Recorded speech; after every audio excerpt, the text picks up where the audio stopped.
Ever notice how a walk under the trees flips your mood like a light switch?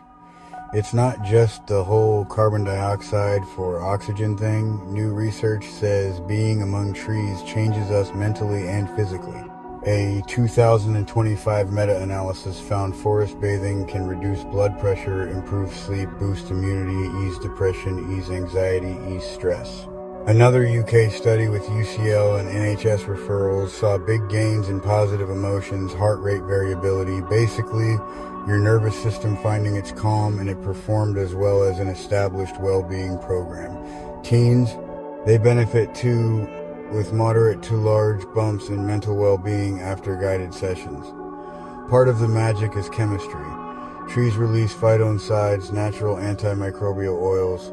In forests, you breathe more of them, which may support immunity and dial down stress. And if I take my shoes off under the canopy, there's intriguing science there, too. Grounding skin contact with the Earth's gentle electric charge has been linked over 25 years of research to calmer physiology, better sleep, and reduced inflammation. In one study, just an hour sitting barefoot dropped systolic and diastolic blood pressure in pre-hypertensive folks. The idea electrons from the Earth can help neutralize excess oxidative stress. Here's the twist. While trees heal us, we often hurt them, treating them like inanimate hardscape. Bad pruning, topping, overthinning interiors, lion, or raising the canopy too high creates defects, big wounds, decay pathways, unstable regrowth. Studies show topping disrupts apical control, slashes photosynthetic efficiency, and invites fungi. That's why modern standards like ANSI at 300 exist. Everyone's anti-topping for a reason.